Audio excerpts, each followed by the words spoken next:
delicious trend is taking over the party scene and showing us how to make a DIY donut wall is Maria. You heard me right, a donut wall. Can it get much better than a donut? This is like Candyland come to life, you know. So this is a new thing, guys. I'm here to show you what's trendy in the world. So this is a big deal.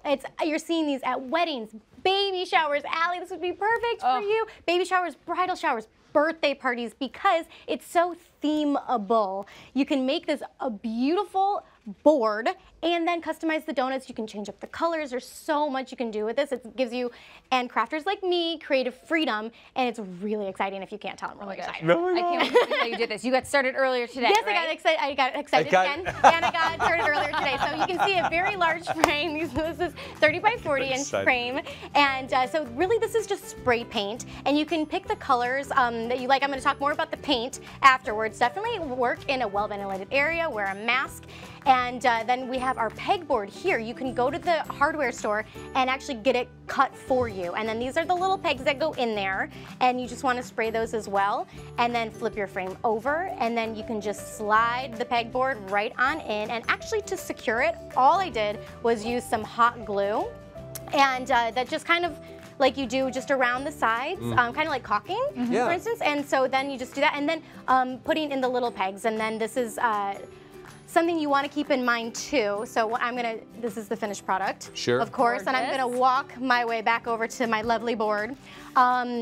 And this is what you get. It's so beautiful. How beautiful. Yes. What kind of paint are you using? Exactly. So this is what is really interesting. So, spray paint / not spray paint. This paint is actually acrylic craft paint, so it's okay to put food on it. Once you spray it, that was my next question. You have to obviously let it dry completely, but then it'll be safe for the food as well. But you know what? A good thing to keep in mind, you want to do some layers of paint to have it really pigmented and make sure everything is coated. And then you saw how everything is spaced out. So kind of have an idea of how big your donut is and cut out a piece of paper, and then that way you can space things out accordingly. You don't want them to be all scrunched in or anything like that, but that's a good way to space out everything on there. And that's kind of the big points with the creating the actual wall that they're standing on. So let's go to the donut itself. The donut. Yes. Can we please move on? Can we get to the sweet stuff? Okay. Yes. Let's talk about the glaze. Okay. Well, the glaze itself, so you have a couple options in terms of putting on the glaze or the frosting. So what I have here, the pink and the purple that I have here are the candy coating chocolate that I love to use. You can use this if you're going to have a board up that you think is going to kind of be up for a while. And then I have just a frosting here that is just either milk or half and half and powdered sugar. So you can get the same things out of them. It's just as nice to have options in terms of colors and things like that. And yeah, colors and tastes. And I know, actually, Allie, you've had this before when I made my little hearts, and you liked them. And so I think she forgot. She may have to have it again. She may have to have it again. So something to keep Thanks for having my back. Exactly. Or my bump. Thanks for having my bump. Something to keep in mind too is work with the color palette that you have. I have lots of pinks and purples and things like that. So that was the idea here. Oh, you just dip it in? So you just dip it in. Now these are baked donuts. I recommend using the baked donuts because they're actually easier to work with. You don't have to worry about grease or anything getting on your board. And they just tend to be a little bit sturdier. And then I have, when they're wet, yes. Here, do that one. I'll do this one. So when they are still, when they're still a little bit wet, you want to make sure that's when you add your frosting. Or, I'm sorry, your sprinkles on. And then Mark, you could do that one if you want. Can I do that one?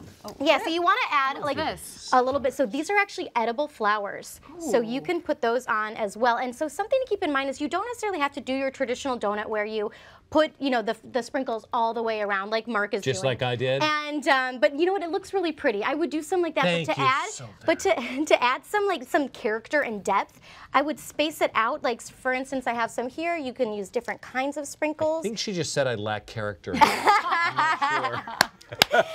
Oh, Marky, I love you so much. And then what you can also do is put some of the icing into, or the chocolate into just a bag. Piping bag? A piping bag like you do. And then you can create great little designs on here. And like, so for Allie, so even on yours. Generally, I would let this harden up a little bit more, but just for the sake. See, look how fun that is. And so just kind of get creative with this. And then while it's still, some of them, if you're working with the chocolate and you want to add a little bit of gold, you want to make sure it's still a little wet. This is edible gold because we are fancy. Oh, that's fancy. We are fancy. But if you're using the gold on the frosting, you don't have to, you want it to harden up a little bit. So kind of a little balancing act there. And I feel like even getting all of this ready is like a party in itself. Like have all your girlfriends over and have decorate together. I mean, I had a lot of fun decorating that donut. Yeah. I'm gonna have more fun eating it. Exactly. Well, let me show you another quick one. Okay. This one's really exciting. This is a marbling technique. So this is just the frosting I told you about, and then I put a few dots in there of food coloring. This is the liquid food coloring, not the gel. And then what you want to do is swirl it around like so, and then you take your donut. Let's take this one, and then look at. What? Ooh, I want to mix it up a little bit more. How amazing is that? There we go. That is so cool. Look at that, and you just let it kind of like drip off. And there we go. That is so funny because that is so simple. Like you would think it'd be really complicated, but it looks amazing. Okay, well, you actually have some really exciting news to share, right? Okay, you guys, this is way too good of a day for me. I'm so excited. Yes, Ken and I are going to the California Pinners Conference and Expo. It's in April, and it's at the Del Mar Fairgrounds in San Diego, and there's going to be a booth for us, and we're also teaching classes. Ken and I both are, and I am going to be showing how to make this beautiful donut wall, but I am also showing my recipe on how to make the best baked donut. You seriously will melt over these. I am so excited to go and be there. And we're doing some great decorating tips, so many things. And for information and tickets, because you can come do this with us.